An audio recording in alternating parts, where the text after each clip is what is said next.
The last lesson. प्रशियाई सेना ने वर्ष 1870 में फ्रांस पर आक्रमण कर दिया। सभी जर्मनी वासियों ने प्रशियाई सेना का साथ दिया और फ्रांस की पराजय हुई।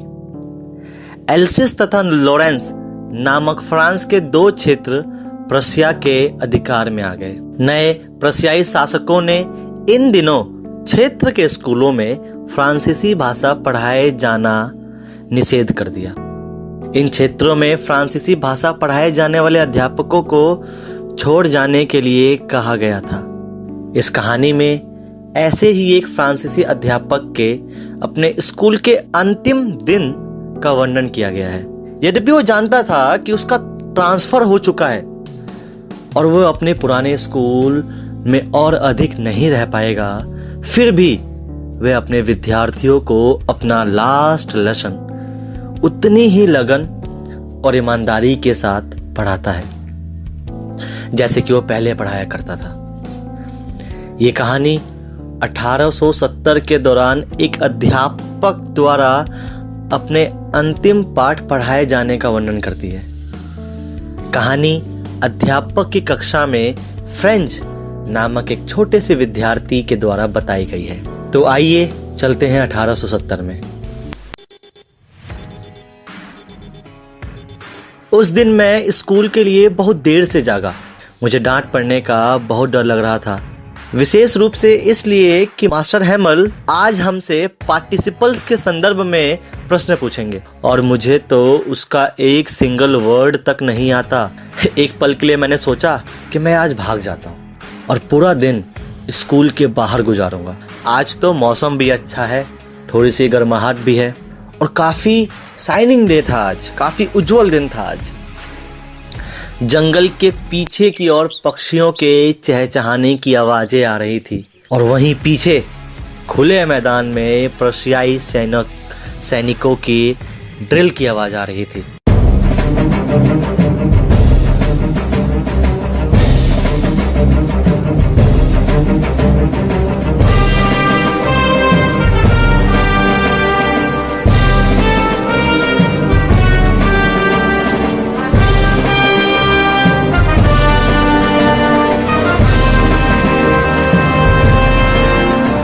क्या करूं यार, स्कूल बंक करूं या स्कूल जाऊं? छोड़ना यार, स्कूल चलते हैं। चल ठीक है, स्कूल चल लेते हैं। ये सब मेरे मन में आते हुए मैं स्कूल की तरफ बढ़ा। आगे रास्ते में टाउन हॉल की तरफ मुझे काफी भीड़ नजर आई, काफी भीड़।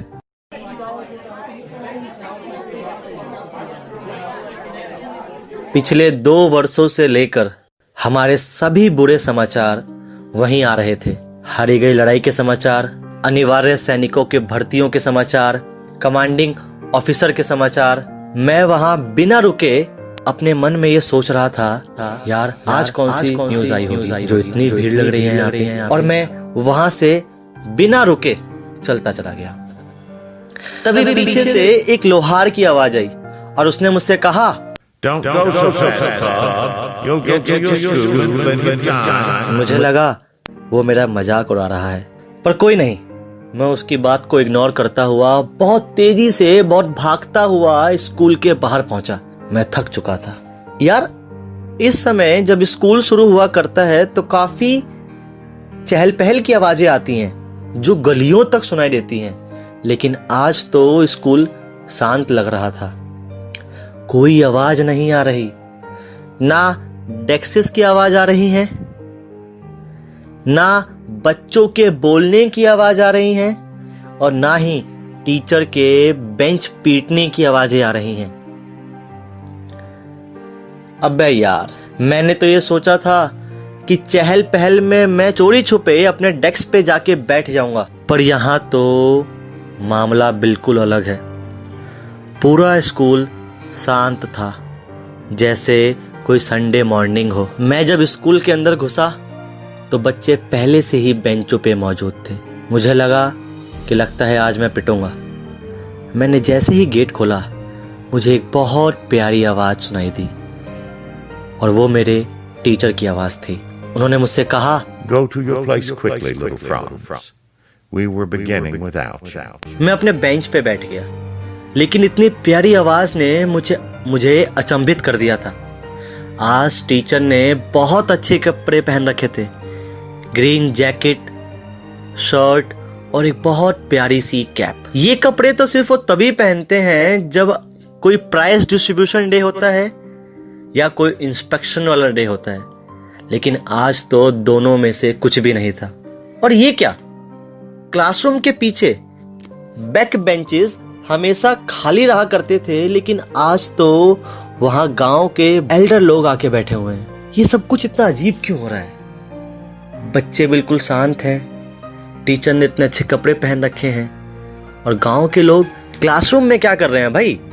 मैं ये सब सोच ही रहा था, तभी टीचर की एक बहुत प्यारी आवाज आती है और वो कहते हैं कि My children, this is the last lesson I shall give you. The order has come from Berlin to teach only German in the schools of Alsace-Lorraine. The new master comes tomorrow. This is your last French lesson. I want you to be very attentive. क्या last lesson मतलब? अरे यार, मैंने तो आज तक अपनी French language का एक वर्ड तक नहीं सीखा। मुझे तो कुछ लिखना भी नहीं आता, और आज मेरी आखिरी क्लास है। नहीं यार, मुझे कितना दुख हो रहा था मैं बता नहीं सकता। मैं हमेशा क्लासरूम में कहीं और ही ख्यालों में खोया करता था, या फिर क्लास को बंक कर दिया करता था। मुझे क्या मालूम था कि एक ऐसा वक्त आएगा कि मैं अपनी फ्रेंच लैंग्वेज की आखिरी क्लास ले रहा हूँगा। ये किताबें जो पहले एक दुश्मन की तरह लगती थी, आज मुझे मेरे पुराने दोस्त लग रहे हैं, जिन्हें मैं कभी खोना नहीं चाहता। और मेरे टीचर जो पहले मुझे एक क्रेजी नेचर के लगते थे, हमेशा अकड़ू स्वभाव के लगते थे, आज वही इंसान मुझे बहुत प्यारा लग रहा है। मैं अपने टीचर को जिंदगी में आखिरी बार देख रहा हूं, और मुझे मालूम है आज के बाद मैं कभी इनको देख नहीं पाऊंगा। ये दर्द मुझे अंदर ही अंदर खा रहा था। अच्छा, अब मैं समझ गया कि बुलेटिन बोर्ड पे इतनी भीड़ क्यों लग रही थी, टीचर ने इतने अच्छे कपड़े क्यों पहन रखे हैं, और ये क्लासरूम के पीछे बेंचेस पे गांव के लोग क्यों आके बैठे हैं। शायद इसलिए कि आज आखिरी क्लास है। गांव के लोग इसलिए आए हुए हैं कि वो टीचर को 40 साल की सर्विस के लिए थैंक यू बोलना चाहते हैं, या शायद इसलिए कि वो आज तक फ्रेंच लैंग्वेज नहीं पढ़ पाए, तो आज आखिरी दिन फ्रेंच लैंग्वेज पढ़ना चाहते हैं। मैं ये सब सोच ही रहा था, तभी मुझे मेरा नाम सुनाई दिया। ओह शिट, अब लगता है पार्टिसिपल्स पढ़ने की बारी मेरी थी। मुझे पार्टिसिपल्स को चीख चीख कर पढ़ना था, लेकिन क्या मैं एक लाइन भी सुना पाने के काबिल था? फिर भी मैं बोला, और पहले ही शब्द में अटक गया। मुझे लगा कि शायद अब मैं पिटने वाला हूं, लेकिन टीचर ने बड़े ही प्यारे शब्दों में मुझसे कहा, I won't scold you, little Franz. You must feel bad enough. See how it is? Every day we have said to ourselves, Bah, I've plenty of time. I'll learn it tomorrow. And now you see where we've come out. Ah, that's the great trouble with Alsace. She puts off learning till tomorrow. Now those fellows out there will have the right to say to you, how is it? You pretend to be Frenchmen, and you can neither speak nor write your own language? But you are not the worst, poor little Franz. We've all a great deal to reproach ourselves with. Your parents were not anxious enough to have you learn. They preferred to put you to work on a farm or at the mills so as to have a little money. And I've been to blame also. Have I not often sent you to water my flowers instead of learning your lessons? And when I wanted to go fishing, did I not just give you a holiday? फिर teacher ने अपने French language के ऊपर इतनी प्यारी बात कही, saying that it was the most beautiful language in the world, the clearest, the most logical, that we must guard it among us and never forget it. Because when a people are enslaved, as long as they hold fast to their language, it is as if they had the key to their prison. मुझे ऐसा लग रहा था कि मेरे teacher ने आज से पहले कभी इतने अच्छे तरीके से पढ़ाया ही नहीं था, या यूँ कहा जाए कि मैंने आज से पहले कभी इतने अच्छे तरीके से पढ़ा ही नहीं था। पार्टिसिपल्स की क्लास खत्म होने के बाद टीचर ने हमें कुछ कॉपियाँ दी। उसके ऊपर बड़े बड़े शब्दों में लिखा हुआ था France else's, France else's, France else's. फिर पूरी क्लास ने लिखना शुरू किया। पूरी क्लास में एक अजीब सी शांति थी। सिर्फ और सिर्फ एक ही चीज की आवाज आ रही थी। वो क्या थी? कॉपियों पे लिखने की आवाज। सब बहुत ही खामोशी से लिख रहे थे। तभी मुझे छत के ऊपर कुछ कबूतरों के आने की आवाज आई। वो कबूतर गुटरगू कर रहे थे। मैंने अपने मन में सोचा, क्या ये जर्मनी वाले इन कबूतरों से भी जर्मनी भाषा बुलवाएंगे? कुछ समय बाद एक बेल बजती है और जर्मनी के सेनाओं के ड्रिल करने की आवाज इस क्लासरूम के पास तक आ रही थी।